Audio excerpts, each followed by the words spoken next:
The autumn rain drummed against my apartment window in downtown Chicago as I stared at the legal documents spread across my kitchen table. 3 months had passed since Dad's funeral, and I still couldn't believe he was gone.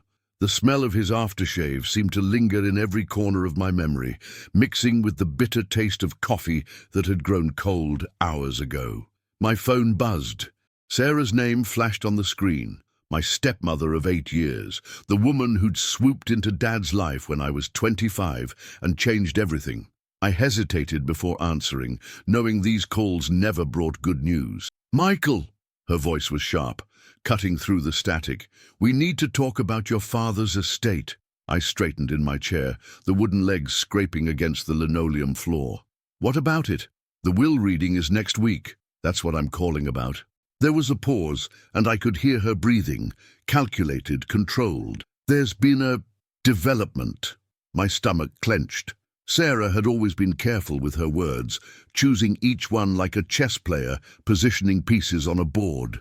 "What kind of development?" "Your father made some changes before he died. Significant changes. I think it's best if we discuss this in person." The rain grew heavier, creating rivulets down the glass that distorted the city lights below. My reflection looked back at me, tired eyes, stubble from days of not caring about appearance, the weight of grief carved into every line of my 33-year-old face. Changes to what exactly? "The inheritance, Michael. All of it." Those 4 words hit me like a physical blow. I stood up so quickly that my chair toppled backward, clattering against the floor. "What do you mean, all of it?" "Your father's house, the business, the investments, everything has been transferred to me. He felt you weren't ready for that kind of responsibility." The room spun. I gripped the edge of the table, knuckles white against the dark wood. Dad had built his construction company from nothing, working 16-hour days to create something that would outlast him. He'd always talked about leaving it to me, about how the business would keep his memory alive through another generation. "That's impossible," I whispered. "Dad would never." "He did, Michael. And frankly, after your behavior these past few years, I'm not surprised." Her voice took on that familiar, condescending tone that had grated on me since the day they met. "The drinking, the job changes, that mess with your ex-wife. Your father lost faith in you." Each word was a deliberate cut, designed to wound. Sarah had perfected this technique over the years, always knowing exactly where to strike to cause maximum damage. "My father loved me," I said, my voice stronger now, fueled by anger. "He wouldn't cut me out completely." "Love isn't the same as trust, Michael, and your father stopped trusting you a long time ago." The line went dead, leaving me alone with the sound of rain and the echo of her words. I walked to the window, pressing my forehead against the cold glass. 20 stories below, people hurried along the sidewalks, their umbrellas creating a sea of black dots moving through the Chicago streets. Everyone had somewhere to go, something to do. Everyone except me. I thought about Dad's last visit to my apartment 6 months ago. He'd looked around at the sparse furniture, the unpaid bills stacked on the counter, the empty beer bottles I hadn't bothered to throw away. His disappointment had been palpable, hanging in the air like smoke. "You're better than this, son," he'd said, his weathered hands clasped behind his back as he stood in the same spot where I now stood. "But you've got to want better for yourself." Had I failed him that completely? Had my struggles after the divorce, the period of drinking too much and caring too little, really convinced him I wasn't worthy of his life's work? I pulled out my phone and scrolled to my lawyer's contact. Jim Morrison, not the rock star as he constantly reminded people, had been Dad's attorney for over 20 years. If anyone would have answers, it would be him. "Jim, it's Michael Thompson. I need to see you tomorrow morning. It's about Dad's will." "Michael, I was hoping you'd call. Yes, we definitely need to talk. Can you be here at 9? The concern in his voice told me everything I needed to know. This wasn't just Sarah being vindictive. Something was seriously wrong. I spent that night pacing my small apartment, memories of my father flooding back, teaching me to use a hammer when I was 8, his patient voice explaining how to read blueprints, the pride in his eyes when I graduated college with my business degree. He'd seen potential in me once. What had changed? The next morning arrived grey and cold, typical for November in Chicago. I dressed in my only good suit, the same one I'd worn to Dad's funeral, and made my way to Jim's office in the Loop. The building was old brick and glass, the kind that spoke of stability and tradition. Dad had always trusted things that lasted. Jim's secretary, Mrs. Chen, had worked there since before I was born. Her smile was warm but sad as she led me to his office. "Michael," Jim stood as I entered, extending a hand that felt as solid as my father's had. He was in his 60s, with silver hair and the kind of steady demeanor that made you feel like everything would be okay. "I'm sorry for your loss. Your father was one of the finest men I've ever known." "Thank you, Jim. But I need to know what's going on with the will." He gestured to a chair across from his massive oak desk. The office smelled like leather and old books, comforting in its familiarity. Dad had brought me here once when I was 12, after Mom died, to discuss setting up a college fund. "Michael, I'm going to be straight with you, because that's what your father would have wanted." Jim opened a thick file, his expression grave. "The will we're reading next week is not the will your father originally wrote." My blood went cold. "What do you mean?" "Your father came to see me 6 weeks before he died. He was different, agitated, confused at times. He insisted on changing everything, the business, the house, all of his assets. He wanted them transferred to Sarah immediately. But that doesn't make sense. Dad was sharp as a tack until the end." Jim nodded slowly. "That's what I thought too. I tried to talk him out of it, suggested he wait, think it over. But he was adamant. He kept saying you weren't ready, that you'd waste everything he'd built." The words hit like physical blows. I slumped in the chair, the leather creaking under my weight. "Did he say why?" "He mentioned your divorce, some financial troubles, but Michael—" Jim leaned forward, his voice dropping to just above a whisper. "I've known your father for 20 years. The man who came into my office that day wasn't the same person. Something was wrong." "What do you mean, wrong?" "He seemed influenced. Sarah was with him, of course, hanging on his every word. And some of the things he said, the way he phrased them, they sounded like her words coming out of his mouth." My heart began to race. "Are you saying what I think you're saying?" "I'm saying your father may not have been in the right state of mind when he made these changes. And I'm saying Sarah Thompson stands to inherit over $2 million in assets that were meant to be yours." The room went silent except for the ticking of an antique clock on Jim's bookshelf. $2 million. Dad's life work, reduced to a number on a legal document. "What can we do?" Jim's expression was grim. "That's the problem, Michael. Proving undue influence is incredibly difficult, especially now that your father has passed. We'd need evidence that Sarah manipulated him, coerced him somehow. Without that, she gets everything. She gets everything." I left Jim's office feeling like I'd been hit by a truck. The busy Chicago streets seemed to close in around me as I walked aimlessly through the Loop, my mind racing. How had it come to this? How had the woman who'd entered our lives claiming to love my father ended up with everything he'd worked for? As I stood at a red light, waiting to cross Michigan Avenue, my phone rang. "Sarah." "I trust you've spoken with the lawyer by now," she said without preamble. "You knew I would." "Of course. I also know what you're thinking, and I want to make something very clear, Michael. Your father made his choice. He chose me because I was there for him when you weren't. I didn't have to influence him. Your own actions did that. My father would never. Your father watched you throw away your marriage, your job, your dignity. He watched you stumble through life like a drunk teenager while I took care of him, supported him, loved him unconditionally. You don't deserve that money, Michael. You never did." The light turned green, but I couldn't move. People flowed around me like water around a stone, everyone with purpose except me. "This isn't over," I said. "Yes, it is. The will reading is Thursday at 2 o'clock. I suggest you make peace with reality before then, because fighting this will only make you look more pathetic than you already do." She hung up, leaving me standing in the middle of one of America's busiest cities, feeling more alone than I'd ever felt in my life. The next 48 hours blurred together in a haze of coffee, legal research, and growing desperation. I'd taken leave from my job at the marketing firm, a position I'd held for barely 8 months, the latest in a series of career changes that had probably contributed to Dad's loss of faith in me. My apartment had transformed into a war room. Legal documents covered every surface, and my laptop screen glowed with articles about inheritance fraud, undue influence, and elder abuse. I'd filled 3 notebooks with information, trying to build a case that felt more like wishful thinking with each passing hour. Wednesday morning brought an unexpected visitor. Mrs. Rodriguez from Dad's neighborhood stood at my door, her grey hair pulled back in a neat bun, worry lines etched deep around her kind eyes. She'd been Dad's neighbor for 15 years, the kind of woman who brought casseroles when someone was sick and always had time to chat over the fence. "Michael, mijo," she said, her slight accent making my name sound warmer somehow. "I heard about tomorrow. I had to come see you." I invited her in, apologizing for the mess.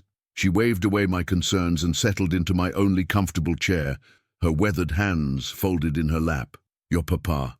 He was not the same these last months," she began, her voice heavy with concern. "After his heart attack in the spring, something changed." I sat across from her, notebook ready. "Changed how?" "He used to come outside every morning, check his garden, wave hello. We would talk about his tomatoes, about you. He was so proud, always talking about his successful son in the city." The words stung. Successful son. If only Dad could see me now, living paycheck to paycheck in a studio apartment, single and struggling to find my place in the world. But after the hospital, he stayed inside more. And that woman, Mrs. Rodriguez's expression hardened. She started answering his door, screening his calls. When I brought him soup when he was recovering, she barely let me see him. Did Dad seem different mentally?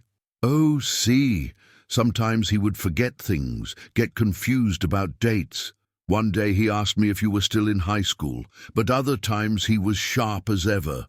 It was like," she paused, searching for the right words, "like someone was making him doubt himself." I wrote frantically, trying to capture every detail. "Did you ever see them argue?" "Argue? No, never. But I heard her voice through the window sometimes. Very patient, very persistent, always talking about how worried she was about you, how you couldn't handle responsibility, over and over like a song on repeat." Mrs. Rodriguez reached into her purse and pulled out a small envelope. "I found this in my mailbox the day after the funeral. I think your papa meant for you to have it, but maybe he was scared to give it to you directly." My hands shook as I opened the envelope. Inside was a single page in Dad's handwriting, the same careful script that had written birthday cards and Christmas lists throughout my childhood. "Michael, I know I haven't been the father you needed these past few years. The heart attack scared me, made me think about what I'd leave behind. Sarah says you're not ready for the responsibility, that you'd waste everything I built. Maybe she's right. I see how you've struggled, how you've lost your way. But I want you to know that I never stopped loving you, never stopped hoping you'd find yourself again. If something happens to me, take care of yourself, son. Be the man I know you can be. Dad." Tears blurred my vision. The letter was dated 3 weeks before Dad died, clearly written when he was still of sound mind. It didn't sound like a man who had willingly cut his son out of his will. It sounded like a man torn between love and doubt, influenced by someone who claimed to have his best interests at heart. "There's something else," Mrs. Rodriguez said softly.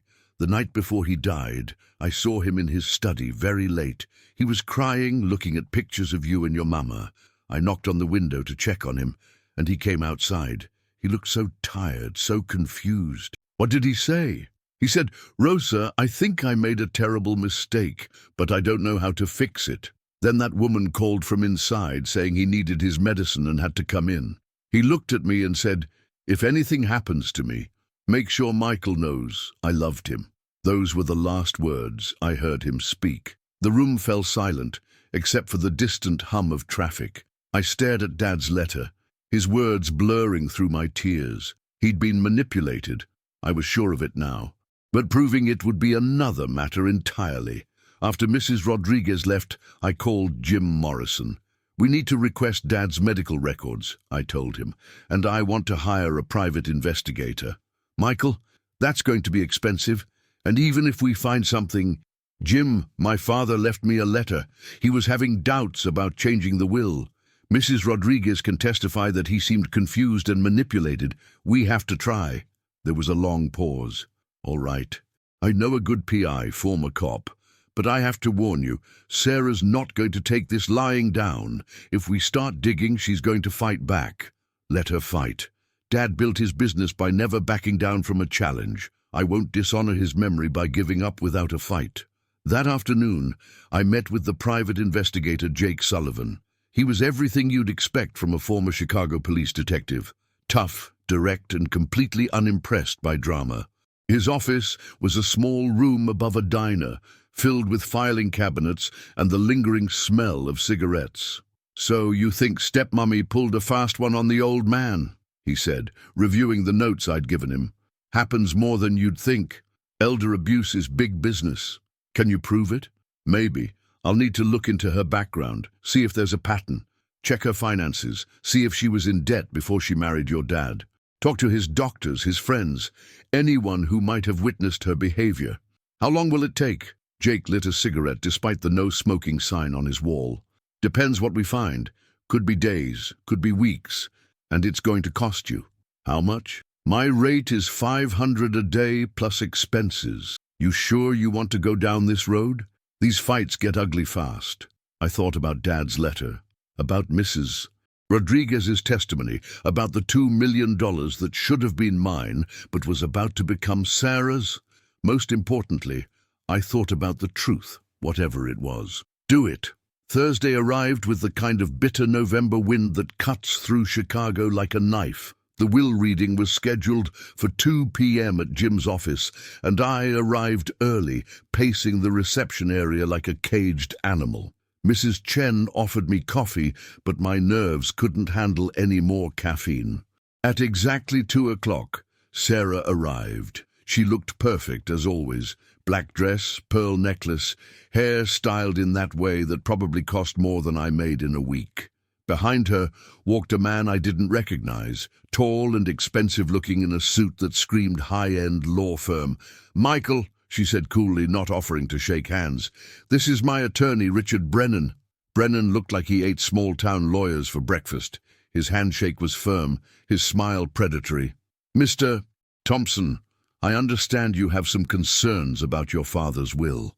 "A few," I said, matching his false pleasantness. We gathered in Jim's conference room, a space I remembered from childhood visits, with its heavy wooden table and law books lining the walls. Jim looked uncomfortable as he opened the file, clearly unhappy about the circus this had become.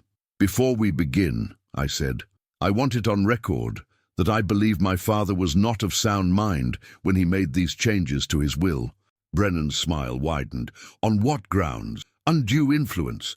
My stepmother manipulated a sick elderly man for financial gain." Sarah's composure cracked for just a moment, her eyes flashing with anger before she regained control. "That's a serious accusation, Michael. I hope you have proof to back it up." "I have a letter from my father expressing doubts about his decision. I have witness testimony about his mental state, and I have questions about your motives and methods." "A letter?" Brennan leaned forward. "May I see it?"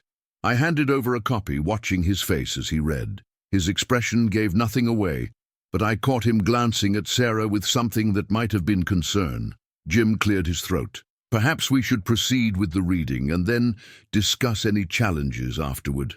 For the next 30 minutes, I listened as Jim read through the document that transferred my father's entire estate to Sarah. The house where I'd grown up, the construction company he'd built from nothing, his savings, investments, even his truck, everything went to the woman who'd been in his life for 8 years, compared to my 33. When it was over, the room fell silent. Sarah's satisfaction was palpable, while Brennan shuffled papers with the efficiency of someone who'd done this many times before. "That concludes the reading," Jim said. "Michael, if you wish to contest—" "I do," I said firmly. I'm formally challenging this will on grounds of undue influence and questioning my father's mental capacity at the time of the changes. Brennan sighed like he was dealing with a particularly slow child. Mr. Thompson, contesting a will is expensive and emotionally draining. Your father's decision was witnessed, notarized, and completely legal. I strongly advise you to accept the situation and move on with your life. The way Sarah accepted her place as a stepmother and moved on, I asked. Or the way she moved on to isolate my father from his friends and family. Michael, Sarah's voice was ice cold. You're embarrassing yourself. Your father made his choice because he knew you'd waste his money on alcohol and bad decisions, just like you wasted your marriage and your career. You don't deserve what he built. The words hit their mark, and for a moment I felt the familiar shame and self-doubt that had plagued me since the divorce. But then I thought about Dad's letter, about the pain in his eyes during our last conversation, about the man who'd taught me that some fights were worth having even if you couldn't guarantee the outcome. Maybe I don't deserve it, I said, standing up. But you sure as hell don't either, and I'm going to prove it. As I walked out of that conference room, I heard Brennan's voice behind me. See you in court, Mr. Thompson. The battle lines were drawn. Sarah had the money, the lawyers, and the legal documents on her side. All I had was a growing conviction that my father had been manipulated by someone who saw him as nothing more than a meal ticket. But sometimes, conviction is enough to start a war. Jake Sullivan called me at 6 a.m. on Friday, his gravelly voice cutting through my sleep-deprived haze. We need to meet. Found some interesting stuff about your stepmother. How soon can you get to my office? I was dressed and out the door in 15 minutes, navigating the morning rush hour traffic with a mix of anticipation and dread. Jake's office looked different in the early morning light, seedier somehow, with coffee-stained papers and the remnants of what looked like last night's dinner scattered across his desk. Sarah Thompson, maiden name Sarah Collins, has an interesting history, he began without preamble, spreading photos and documents across his desk like a dealer laying out cards. 3 marriages before your dad, all to older men with money. My blood went cold. 3. Husband number 1 was Harold Benson, retired insurance executive. Married her when she was 25 and he was 62. He died of a heart attack 2 years later, left her about $300,000. Jake lit his morning cigarette and continued. Husband number 2 was Frank Delacroix, owned a chain of restaurants in Louisiana. She was 29, he was 58. Died in a car accident after 18 months of marriage. She inherited his business, sold it for nearly $500,000. And the third? Robert Chen, real estate developer in California. She was 32, he was 65. Died of complications from diabetes after 3 years together. Left her his house and investment portfolio, about $800,000 total. I stared at the photographs Jake had somehow obtained. Sarah, at various ages, always impeccably dressed, always smiling beside older men who looked at her with the kind of devotion that money and loneliness could buy. That's over $1.5 million, I said, my voice barely above a whisper, from 3 dead husbands, all of whom died within 3 years of marrying her. All of whom changed their wills to favor her shortly before they died. Jake stubbed out his cigarette and fixed me with a hard stare.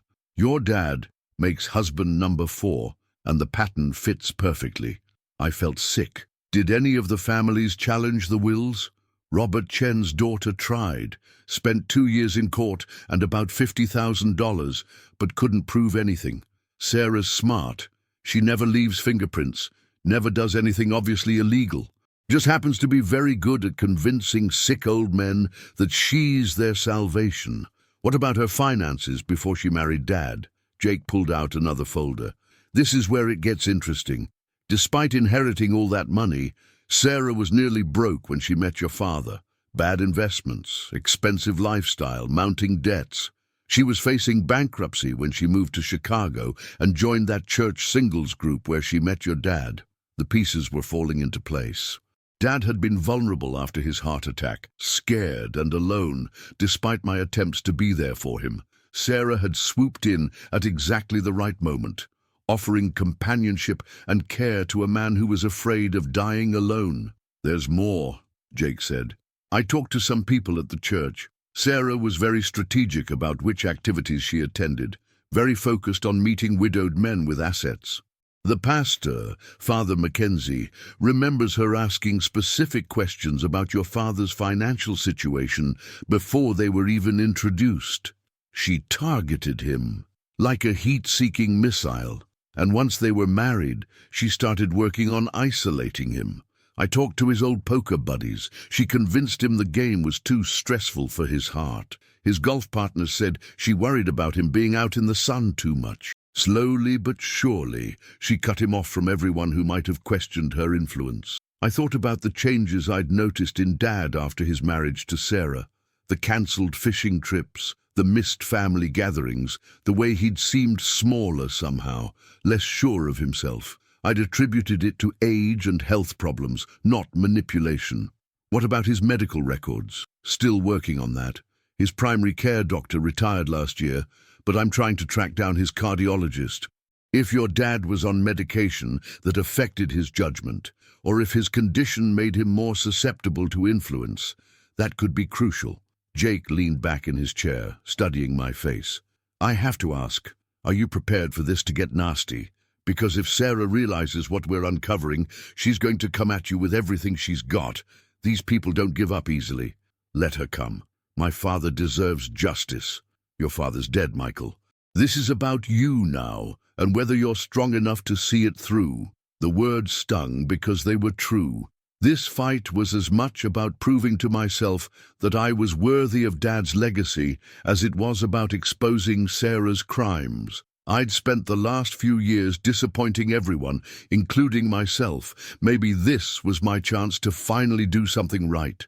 I spent the rest of the day at the Chicago Public Library, researching elder abuse cases and inheritance fraud.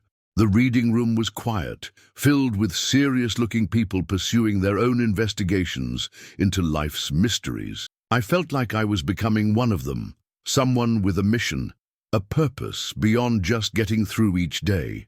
The statistics were sobering.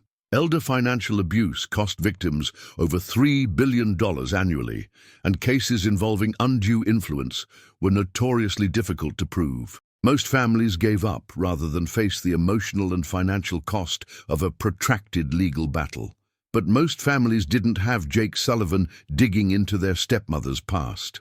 That evening, I called my cousin Danny in Milwaukee. He was Dad's nephew, a successful contractor who'd always looked up to his uncle. Danny had been at the wedding when Dad married Sarah, and I hoped he might have insights I'd missed. "Mike, I've been wondering when you'd call," Danny said, his familiar voice bringing back memories of family barbecues and construction sites. "I heard about the will. That's rough, man." "Danny, I need to ask you something. What did you think of Sarah when Dad married her?" There was a long pause. "Honestly, she creeped me out. Too perfect, you know. Like she was playing a role." "What do you mean?" "At the wedding, she had all these stories about her past, but they kept changing.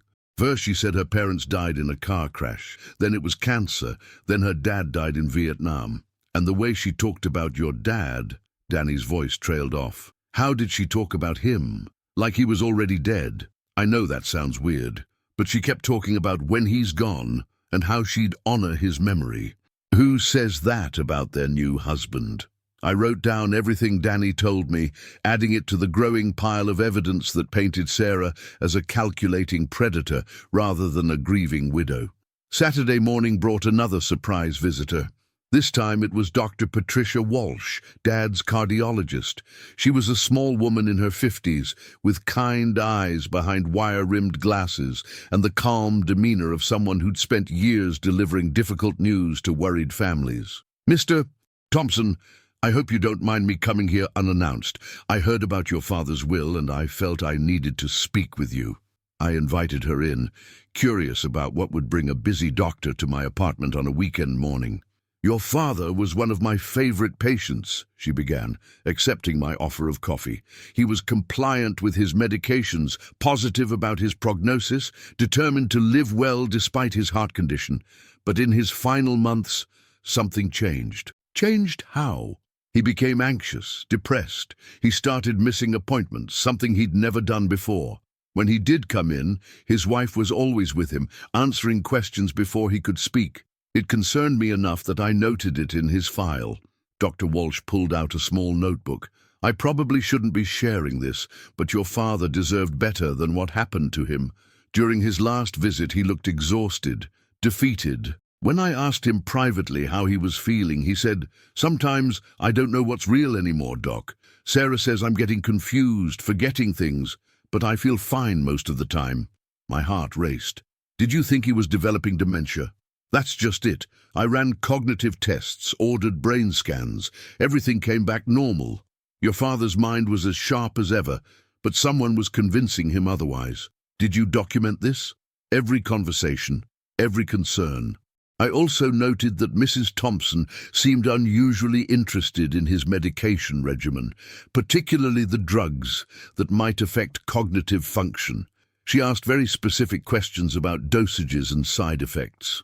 I felt a chill run down my spine. What kinds of questions? Whether increasing certain medications might cause confusion or memory problems. Whether combining his heart medication with other drugs might affect his judgment. The questions were too sophisticated for casual curiosity. Someone had done research. Dr. Walsh finished her coffee and stood to leave.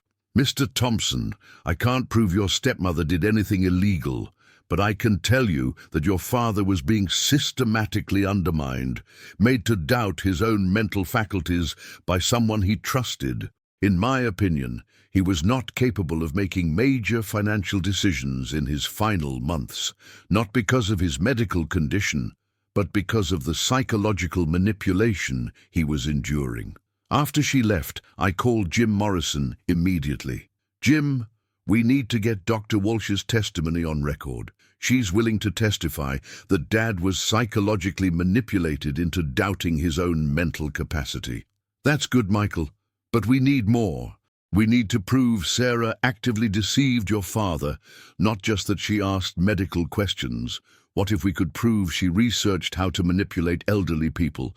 What if we could show a pattern of behavior designed to undermine his confidence and isolate him from support systems?" Now you're talking. Can Jake find evidence of that?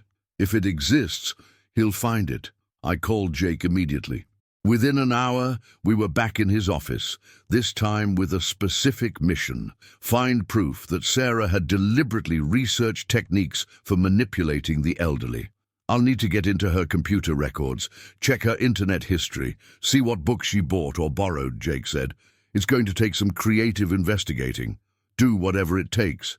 Dad deserves justice, and I deserve the truth." And as I left Jake's office that afternoon, I felt something I hadn't experienced in years. Hope. Not just hope that I might win the inheritance, but hope that I was finally becoming the man my father had raised me to be. Someone who didn't back down from a fight, who stood up for what was right, even when the odds were stacked against him. Sarah had made one crucial mistake. She'd underestimated the love between a father and son. That love might have been tested, might have been strained by my failures and his doubts, but it was strong enough to reach beyond death itself. The war was far from over, but for the first time since that phone call changed everything, I believed I could win. Monday morning arrived with an unexpected call from Richard Brennan, Sarah's high-powered attorney. His voice carried the smooth confidence of a man accustomed to intimidating people into submission. "Mr. Thompson, I think it would be beneficial for all parties if we could resolve this matter without the expense and publicity of a court battle." I was making coffee in my kitchen, the same spot where I'd received Sarah's devastating phone call the week before. Everything felt different now. I felt different, stronger, more focused, armed with knowledge and purpose. "What kind of resolution are you suggesting?" "My client is prepared to offer you $50,000 to withdraw your challenge to the will. It's a generous offer, considering the weakness of your case." $50,000. 2 weeks ago, that would have seemed like a fortune to someone living paycheck to paycheck. Now it felt like an insult. "Tell your client that my father's estate is worth over $2 million, and she's offering me less than 3% of what she stole."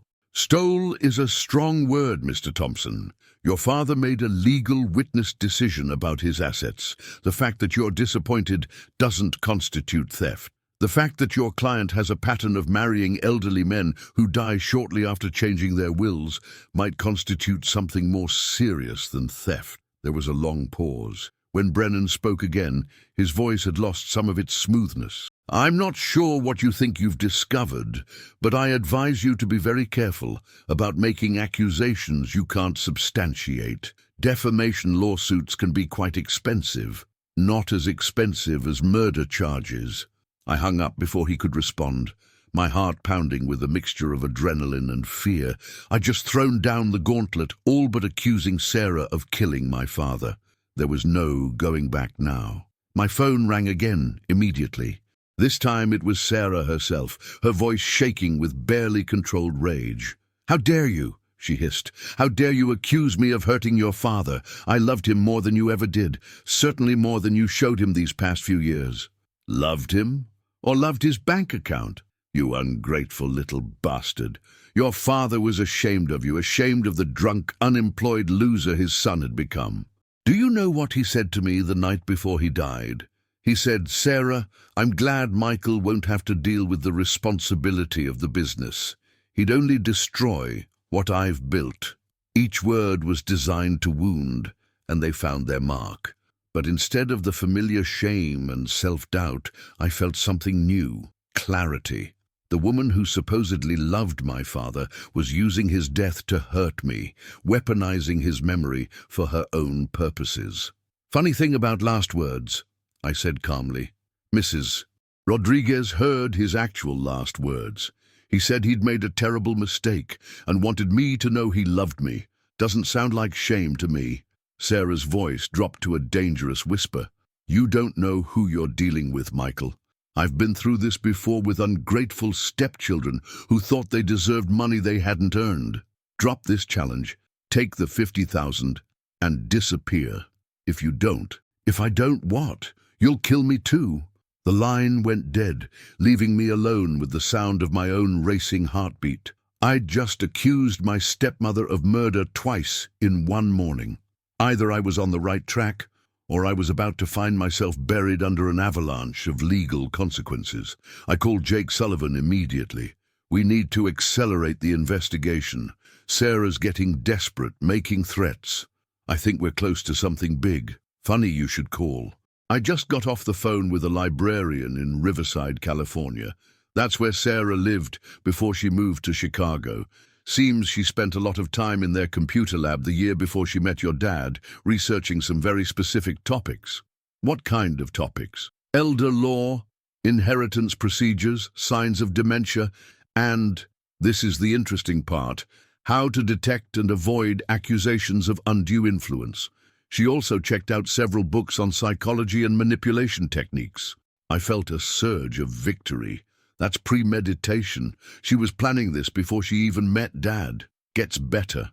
I also traced her online activity through some creative channels I won't bore you with. The month before your father changed his will, she researched the exact law firm he used, studied Illinois inheritance statutes, and visited forums where people discussed challenging wills. She knew exactly what she was doing.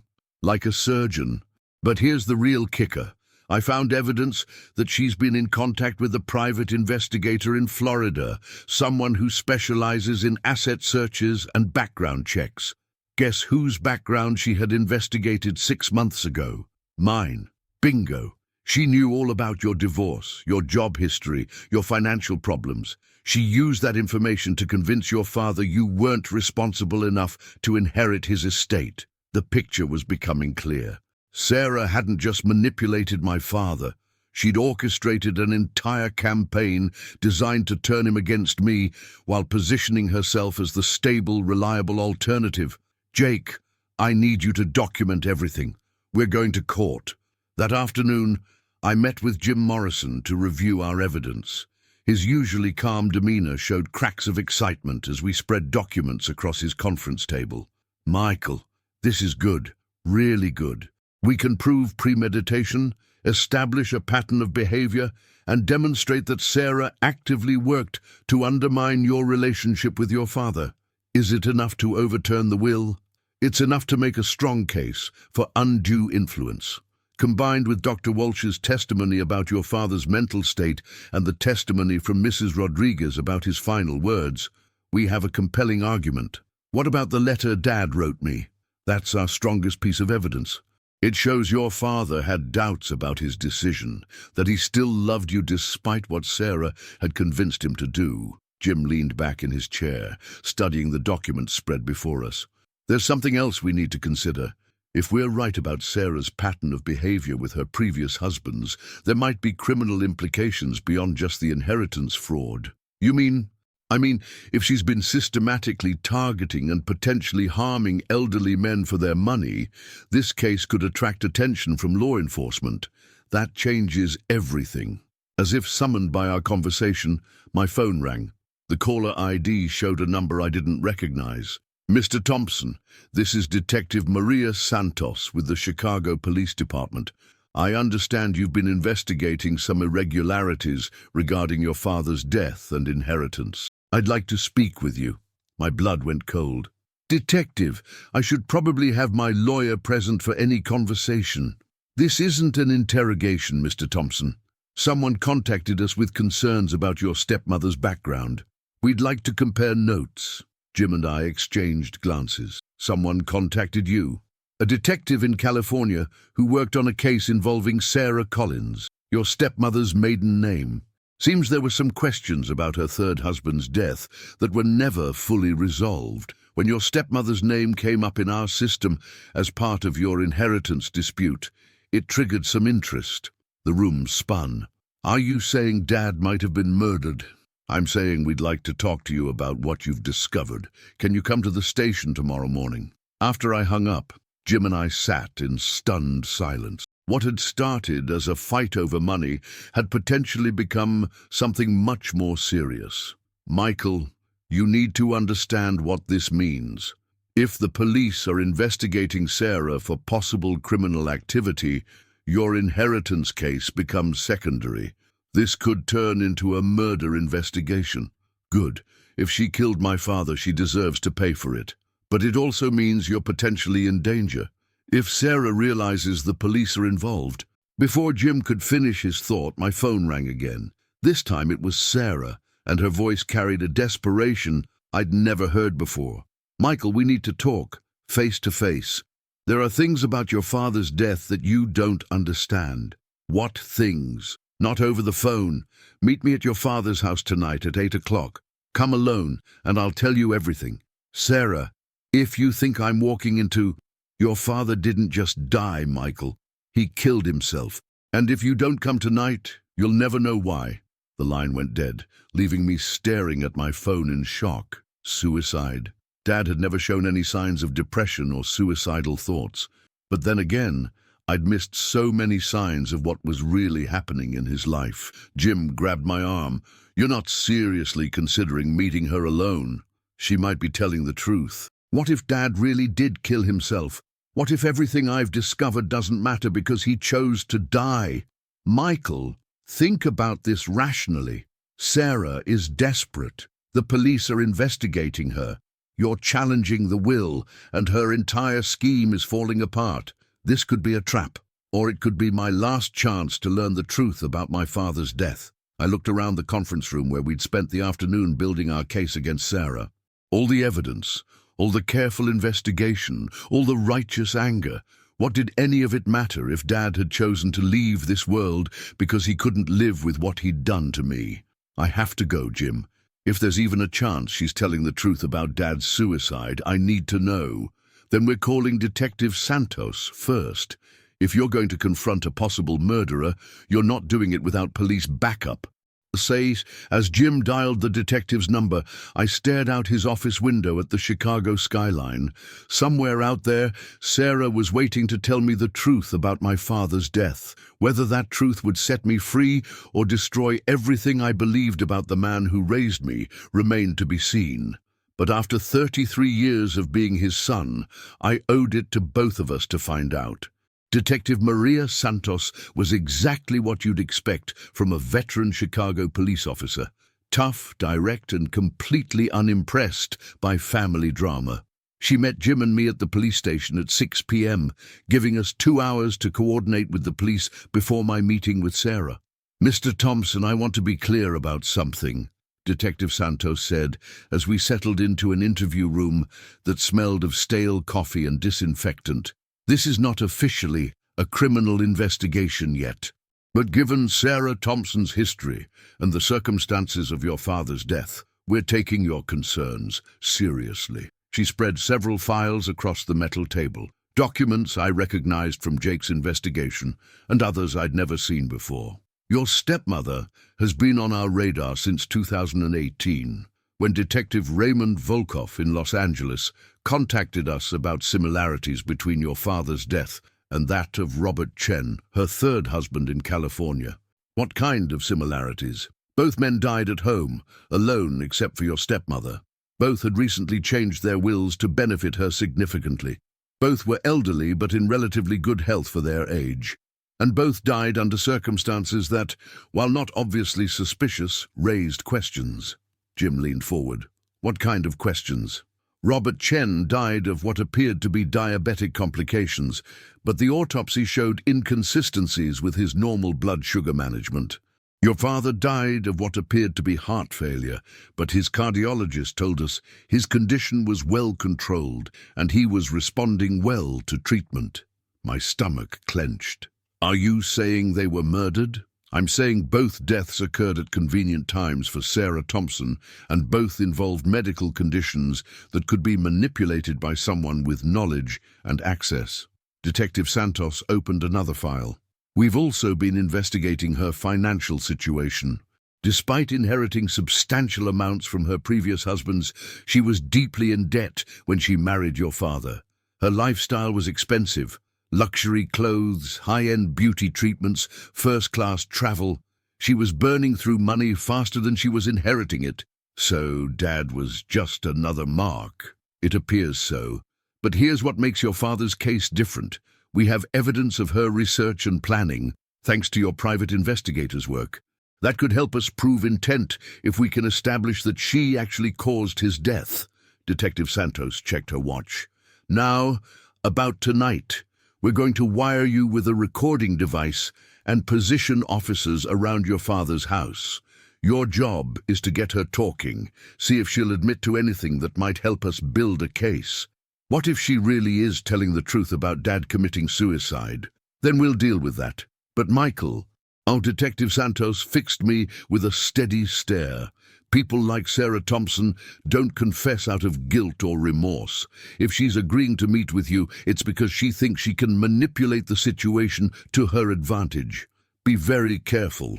An hour later, I was driving through my old neighborhood, past the houses where I'd delivered newspapers as a kid and the corner store where Dad used to buy me candy after Little League games. The familiar streets looked different in the darkness, shadows seeming to hide threats that had never existed in my childhood memories. Dad's house sat at the end of Maple Street, a modest two-story colonial with the neat lawn and well-maintained exterior that reflected his personality. Sarah's car was already in the driveway, the expensive Mercedes she'd bought with Dad's money 6 months after the wedding. I sat in my car for a moment, checking the recording device Detective Santos had taped to my chest and running through the questions she'd suggested I ask. The goal was to get Sarah talking about Dad's final days, her role in changing the will, and hopefully any details about how he actually died. The front door opened before I could knock. Sarah stood silhouetted against the living room light, looking smaller and more fragile than I'd ever seen her. Her usual perfect appearance was gone, hair unkempt, makeup smudged, expensive clothes wrinkled. For the first time since I'd known her, she looked like someone who was losing control. "Thank you for coming," she said quietly, stepping aside to let me enter. The house smelled like Dad. His cologne, his coffee, the faint scent of the wood stain he used on his workshop projects. Nothing had changed since the funeral. Even his reading glasses were still on the side table next to his favorite chair. "You said Dad killed himself," I said without preamble. I want to know what really happened. Sarah moved to the kitchen, her movements mechanical and precise. She poured 2 cups of coffee from a pot that looked like it had been sitting there for hours. Your father was dying, Michael. Not from his heart condition. That was manageable. He was dying inside, eaten alive by guilt and regret. Guilt about what? About you. About what he'd done to you with the will. Sarah's voice was flat, emotionless. He spent his last weeks agonizing over his decision, wondering if he'd made a terrible mistake. I felt a flicker of hope mixed with pain. Then why didn't he change it back? Because I convinced him it was too late. That changing it again would only prove he was losing his mental faculties, that it would give you grounds to challenge his competency. Sarah sat across from me at the kitchen table, where Dad had helped me with homework 30 years ago. I told him the best thing he could do was accept his decision and hope you'd understand someday. But he didn't accept it. No. He got worse every day, more depressed, more anxious. He stopped eating regularly, stopped taking care of himself. Doctor. Walsh was concerned enough to suggest antidepressants, but your father refused. Sarah stared into her coffee cup as if it held answers to questions she'd never asked. The night he died, we had a terrible fight.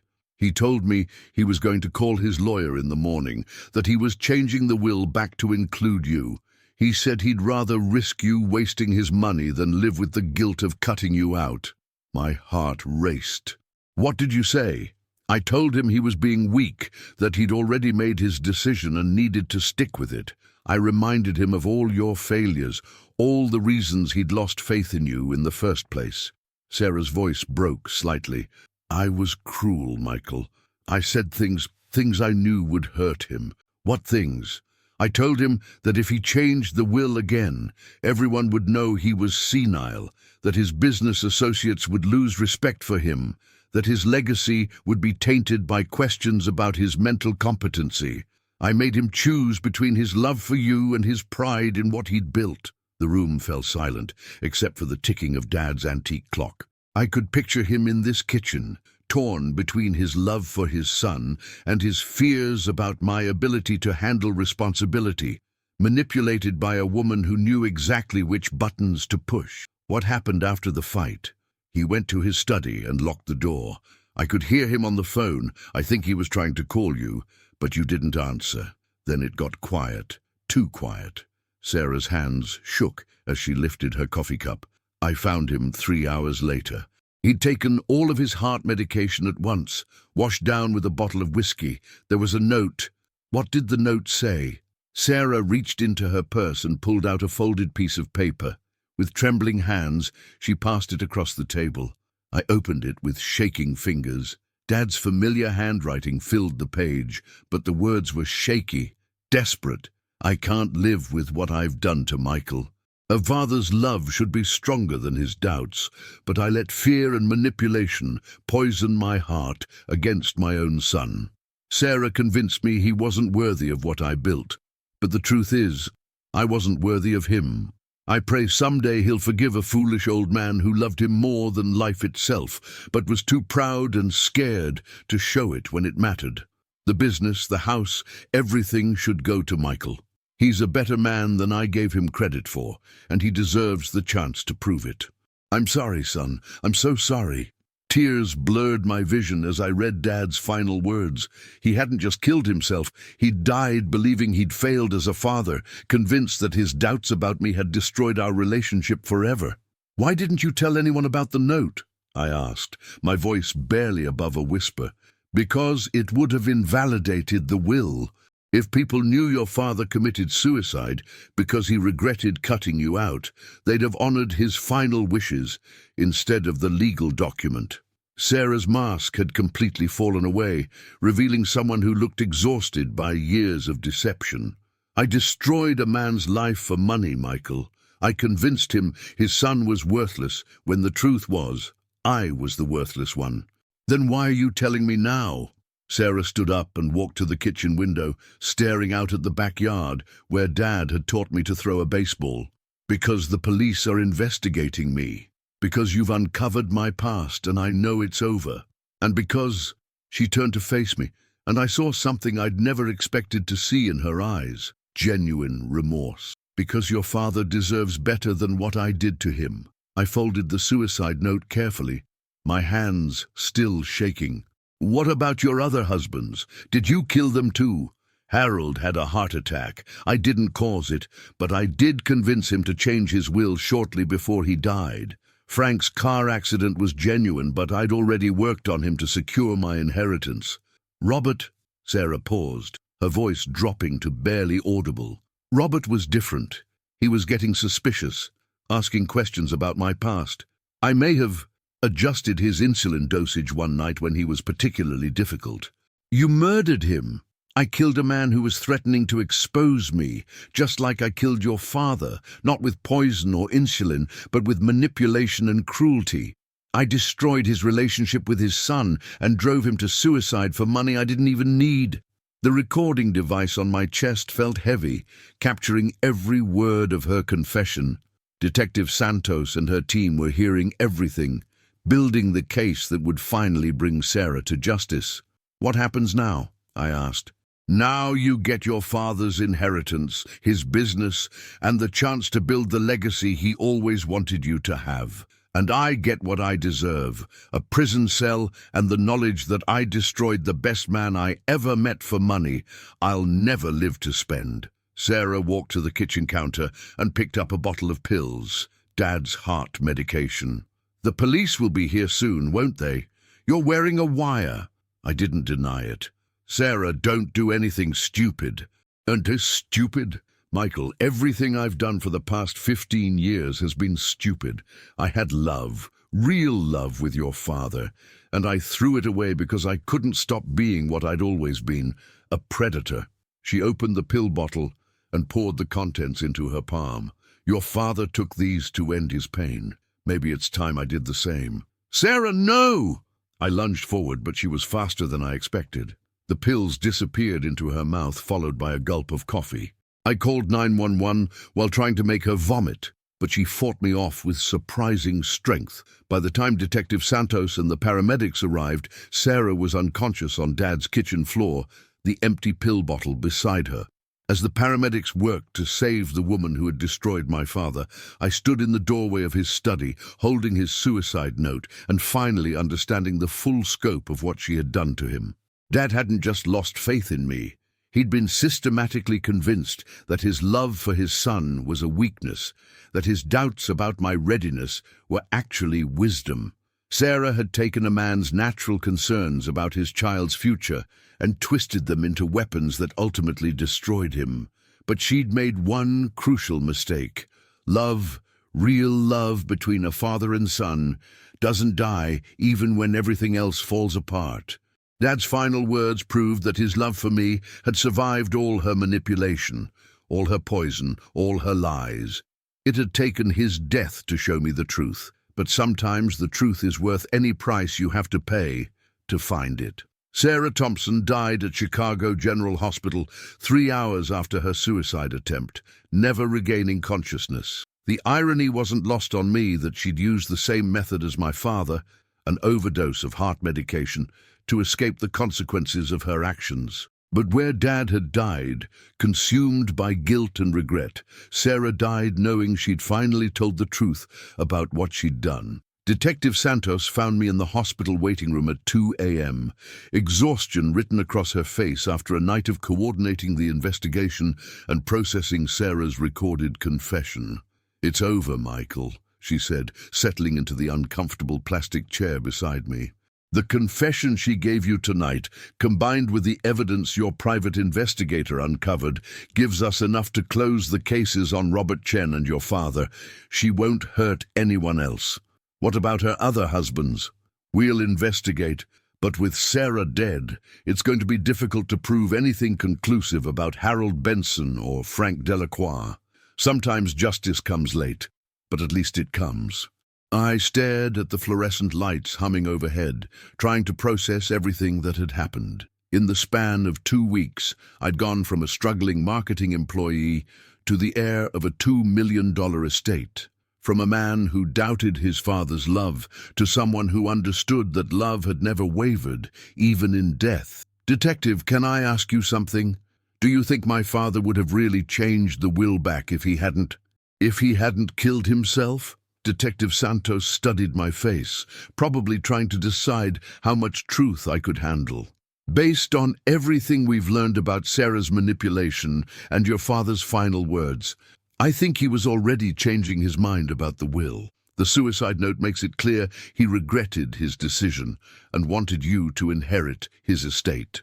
But he died thinking I'd never forgive him. He died knowing he loved you, Michael. That's what matters. Or die. 3 weeks later, I sat in Jim Morrison's office for the final time, signing papers that officially transferred Dad's estate to me. The legal battle was over before it really began. Sarah's confession had invalidated any claim she might have had to the inheritance, and her death made the transfer straightforward. What are your plans for the construction company? Jim asked as I signed the last document. I'd been thinking about that question since the night Sarah died. Dad's business was successful but small, the kind of operation that depended on personal relationships and reputation rather than size or flashy marketing. It employed 12 people who'd been with Dad for years, men who knew construction but were worried about their future under new ownership. I'm going to run it, I said. Not immediately, I need to learn the business first. But I want to honor what Dad built, while maybe expanding it in directions he never considered. Jim raised an eyebrow. You sure you're ready for that kind of responsibility? I'm not ready. But Dad wasn't ready when he started his company at 25 either.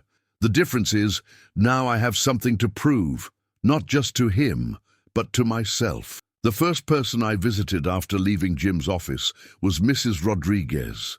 She was tending her garden when I pulled into Dad's driveway, my driveway now, the afternoon sun highlighting the silver in her hair.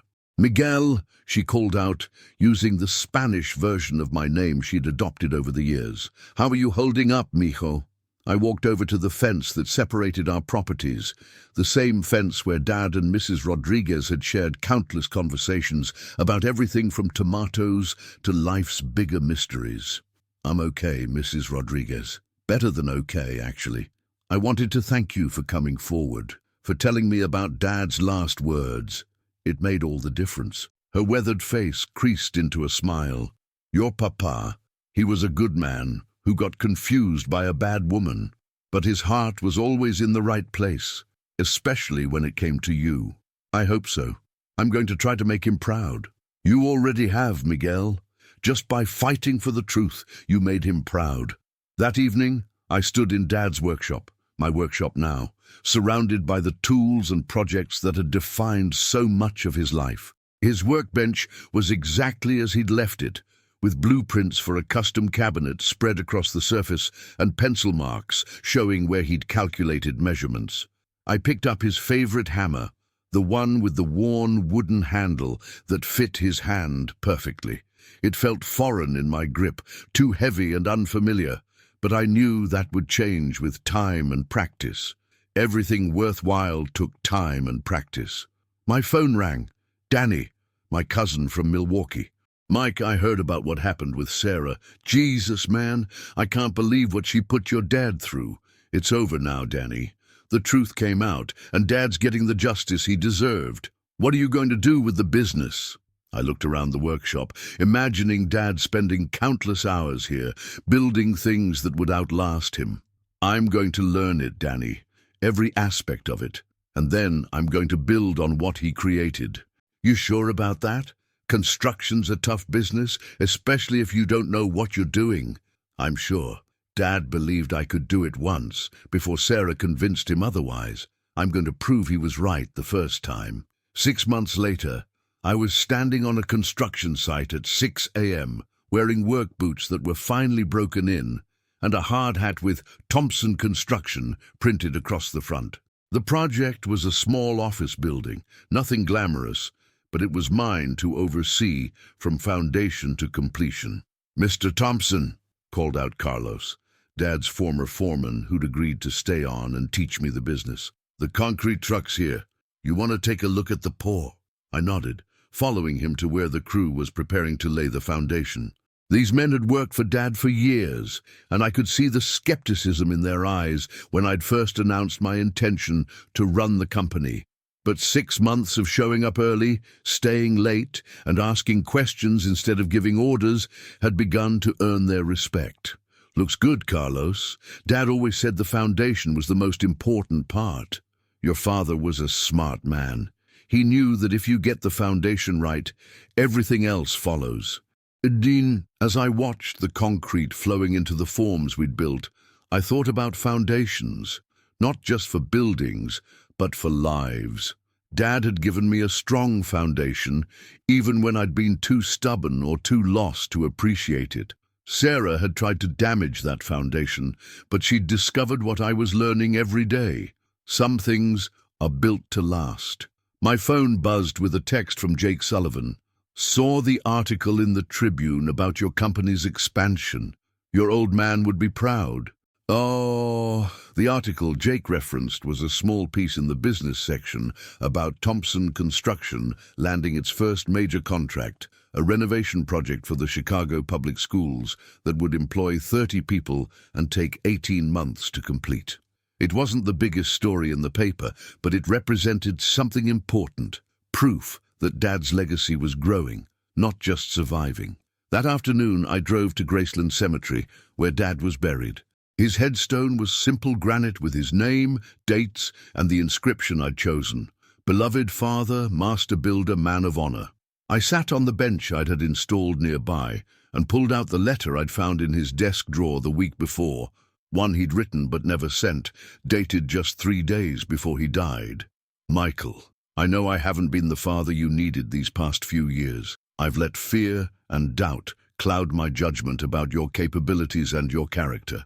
You're a good man who's been through some tough times, but tough times don't define us. How we respond to them does. I see you responding with strength and determination, even when I haven't given you the support you deserved. I want you to know that whatever happens to me, I believe in you. I always have, even when I forgot to show it.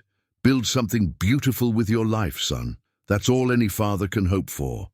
"Dad, I'm building it, Dad," I said aloud, not caring if anyone heard me talking to a headstone. "It's not perfect, and it's not fast, but it's solid, just like you taught me." A year later, I was standing in the same spot where Sarah had confronted me with her lies and manipulations. But now, the house was mine, filled with the warmth of Sunday dinners with Mrs. Rodriguez and the laughter of Danny's kids playing in the backyard where Dad had taught me to throw a baseball. Thompson Construction had grown to 25 employees and was working on 3 major projects simultaneously. More importantly, I'd learned to see the business not just as a way to make money, but as a way to build things that mattered. Schools where children would learn, offices where people would work, homes where families would create memories. I'd also learned something about myself. I was stronger than I'd given myself credit for, more capable of growth and change than my failures had suggested. The man who'd received Sarah's devastating phone call 15 months ago had been lost, drifting through life without purpose or direction. The man I'd become had found his foundation again. My phone rang. The caller ID showed a number I didn't recognize, but the area code was familiar: Los Angeles. "Is this Michael Thompson of Thompson Construction?" "Yes, this is Michael." "Mr. Thompson, my name is Jennifer Chen. I was Robert Chen's daughter, one of the men your stepmother killed." My blood went cold. I'd wondered if the families of Sarah's other victims would ever reach out, but I'd hoped those conversations would never be necessary. "Ms. Chen, I'm so sorry for what Sarah did to your father. I had no idea." "Mr. Thompson, please. I'm not calling to blame you. I'm calling to thank you." "Thank me?" "Your investigation and the evidence you uncovered finally gave us the answers we'd been looking for. My father's death was ruled suspicious, but never solved. Now, because of your courage in challenging your stepmother, we have closure. We know what really happened." Jennifer's voice broke slightly. "More than that, we know our father didn't die alone and confused. He died fighting against someone who was trying to steal from him, just like your father died knowing he loved you, despite what she'd made him do." After I hung up, I walked through the house Dad had built with his own hands, touching the woodwork he'd crafted, admiring the careful attention to detail that marked everything he'd created. In the study where he'd written his final letter, I sat at his desk and pulled out a piece of paper. "Dad," I wrote, "I wanted you to know that the business is thriving, but more than that, I'm thriving. I found my way back to the man you raised me to be, even though it took losing you to remember who that was. Sarah tried to convince us both that love wasn't enough, that disappointment could destroy the bond between a father and son. She was wrong. Love is always enough, especially when it's built on the kind of foundation you gave me. Thank you for never giving up on me, even when I'd given up on myself. Your son, Michael." I folded the letter and placed it in the same drawer where I'd found Dad's final message to me. Someday, maybe my own children would find both letters and understand the story of how their grandfather's love survived everything that tried to destroy it. Outside, the sun was setting over Chicago, painting the sky in shades of orange and gold. Mrs. Rodriguez was watering her garden, and I could hear children playing in the distance. It was the kind of peaceful evening Dad had always loved, the kind that reminded you why building something lasting was worth all the effort it required. I walked outside to help Mrs. Rodriguez with her garden, ready to continue the work Dad had started, not just the business, but the more important job of building a life that honored his memory and justified his faith in me. The foundation was solid. Everything else would follow.